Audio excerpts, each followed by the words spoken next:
Hello students, कल हमने जैसे कि who did Patrick's homework lesson की ट्रांसलेशन की थी, उस लेसन को पढ़ा था, उसकी रीडिंग की थी। आइए आज हम उस लेसन की एक्सरसाइज देखते हैं, जिसमें सबसे पहले वर्किंग विद द टेक्स्ट के अंदर हम कुछ क्वेश्चंस के आंसर ढूंढेंगे, समझेंगे। तो इसमें जैसे कि दिया गया है, आपका फर्स्ट क्वेश्चन दिया है, what did Patrick think his cat was playing with, what was it really. इस एक ही क्वेश्चन में आपसे दो क्वेश्चंस पूछे गए हैं, दो बातें पूछी गई हैं और एक हिंट भी दिया है। ये ब्रैकेट में जो दिया गया है, 2 लिखा हुआ है, 2 लिखा हुआ है, दैट मीन्स कि इस क्वेश्चन का जो आंसर है वो हमें सेकेंड पैराग्राफ में मिल सकता है। तो आइए जो है अब चल के ढूंढते हैं इसका आंसर। सेकंड पैराग्राफ में पहले सेकंड पैराग्राफ को एक बार हम देखेंगे कि ये क्या है। देखिए सेकंड पैराग्राफ, इसमें है then one day he found his cat playing with a little doll and he grabbed it away. कि एक दिन उसने अपनी बिल्ली को एक छोटी सी गुड़िया के साथ खेलते हुए पाया और उसे छीन लिया। To his surprise it wasn't a doll at all but a man of the tiniest size. उसके हैरानी की बात थी कि वो एक डॉल बिल्कुल नहीं थी, एक गुड़िया नहीं थी, बल्कि एक छोटे से आकार का व्यक्ति था। तो अब इस जो क्वेश्चन का आंसर है, अब हम इसका आंसर देंगे पहले फर्स्ट पार्ट का, जैसे what did Patrick think his cat was playing with.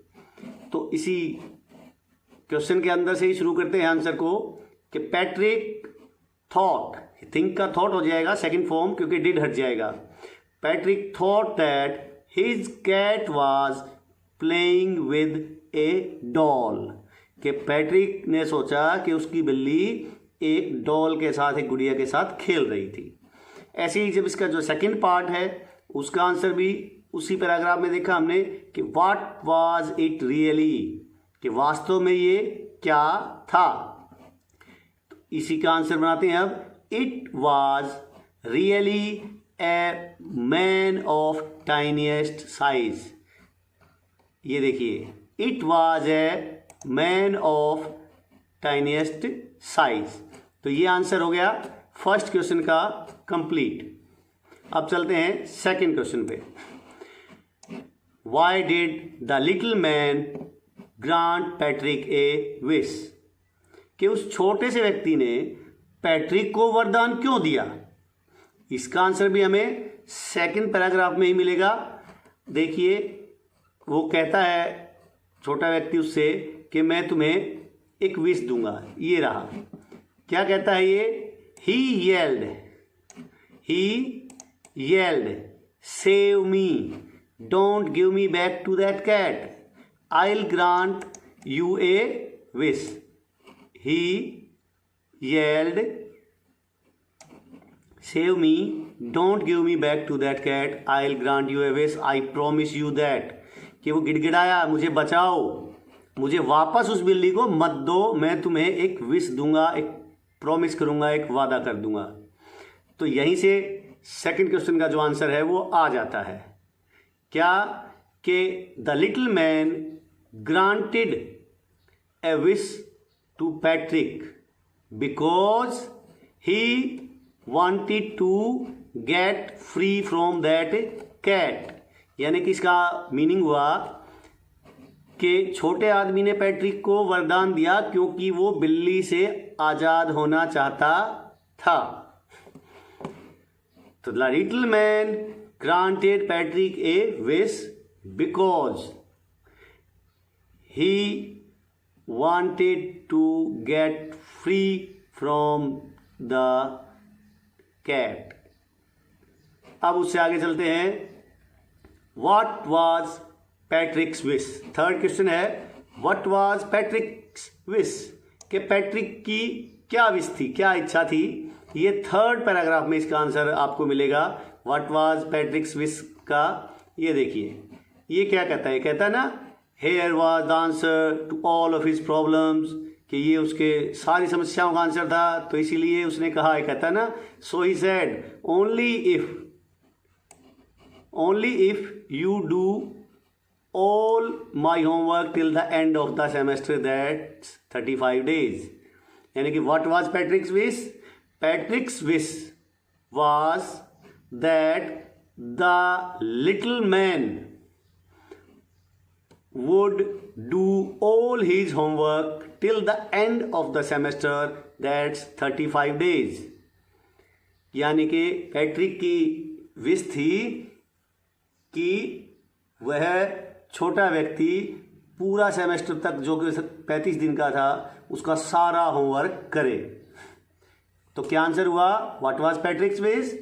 पैट्रिक्स wish was that the little man would do all his homework till the end of the semester, that's 35 days. तो अब चलते हैं हम उससे आगे के क्वेश्चन पे, that is fourth question. Fourth question में क्या है, इन what subjects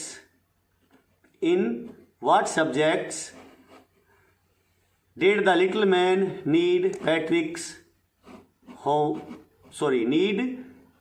to do Patrick's homework? In what subjects did the little man need help to do Patrick's homework? कि किन किन सब्जेक्ट्स में, किन किन विषयों में छोटे व्यक्ति को मदद की जरूरत थी पैट्रिक का होमवर्क करने में। इसका आंसर मिलेगा आपको फिफ्थ और सिक्स्थ पैराग्राफ में।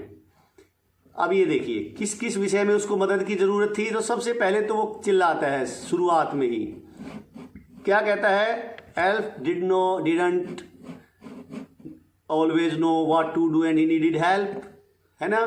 तो क्या कहता है, I don't know this word, the elf squeaked while reading Patrick's homework, get me a dictionary. No, what's even better, look up the word and sound it out by each letter. शुरू में कहता है ना कि मुझे एक dictionary लेके आओ, मुझे ये आपका होमवर्क पढ़ने नहीं आ रहा है, और नहीं इसको अच्छे से एक एक लेटर के अनुसार बोलो। यानी कि ये सब्जेक्ट कौन सा था, इंग्लिश। तो उसको एक तो ज़रूरत पड़ी इंग्लिश में, फिर उसकी बारी आई मैथ्स की। When it came to maths Patrick was out of luck, कहता है ना कि बदकिस्मत था पैट्रिक जब मैथ की बारी आई।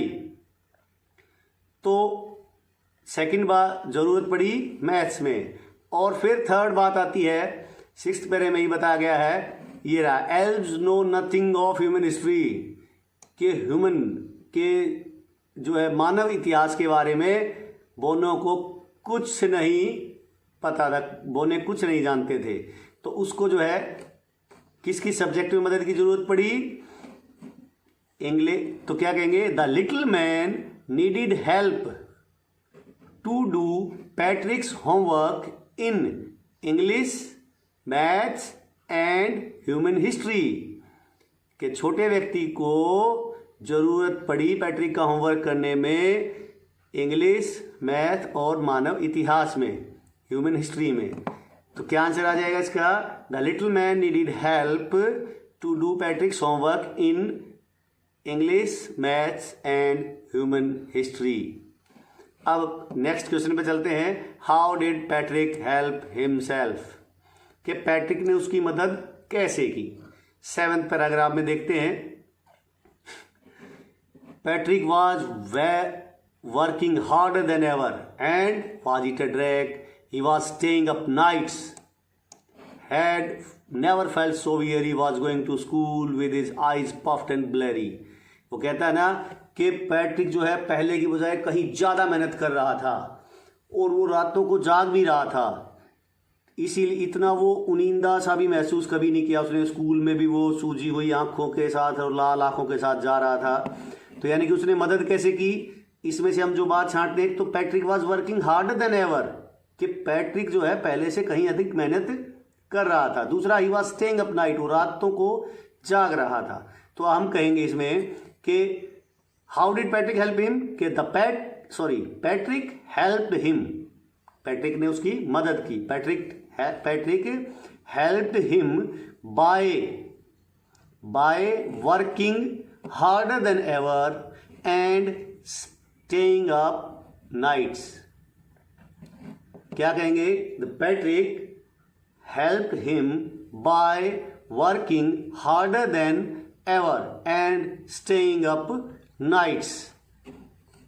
अब इसके बाद तो इसका क्या मीनिंग होगा? इसका मीनिंग होगा कि पैट्रिक ने उसकी मदद पहले की बजाय अधिक मेहनत करके और रातों को जाग कर की। और इसके बाद है who do you think did Patrick's homework, the little man और Patrick himself? Give reasons for your answer. क्या आप क्या सोचते हो, पैट्रिक का होमवर्क किसने किया? उस छोटे से आदमी ने, लिटिल मैन ने, या पैट्रिक ने खुद? Give reason for your answer, अपने आंसर के लिए रीजन भी दीजिए। तो देखिए लास्ट में हमें ये पता ही चल जाता है कि ये कहते हैं ना कि it wasn't the elf, Patrick had done it himself, यानी कि वो बौना नहीं था बल्कि पैट्रिक ने सब खुद किया था। तो इसी बात से हमें पता चलता है, तो हम इसका आंसर क्या देंगे कि I think Patrick did his homework himself. I think the Patrick did his homework himself, कि मैं सोचता हूं कि पैट्रिक ने उसका होमवर्क स्वयं किया था, खुद किया था उसने। गिव रीजन्स फॉर आंसर, हमारे आंसर्स के लिए काफ़ी रीजन्स हैं। क्या? कि Patrick helped the elf in every subject by working very hard and staying up at nights, because the elf knew nothing about the Patrick's homework. कि यानी कि पैट्रिक ने जो है हर बार, हर सब्जेक्ट में, हर विषय में उस एल्फ की, बोने की मदद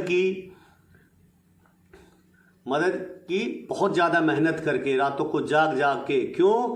क्योंकि उस बोने को पैट्रिक के होमवर्क के बारे में कुछ नहीं आता था, वो कुछ नहीं जानता था। तो रीजन कैसे दिया हमने इसका कि पैट्रिक ने खुद किया? हमें पता ही चल रहा है कि Patrick helped the elf in every subject because the elf knew nothing about the पैट्रिक्स homework. Okay, तो ये हो गया 6th क्वेश्चन। ये जो है 6 क्वेश्चन आंसर्स थे इस एक्सरसाइज में जो हमने अभी अभी किए हैं।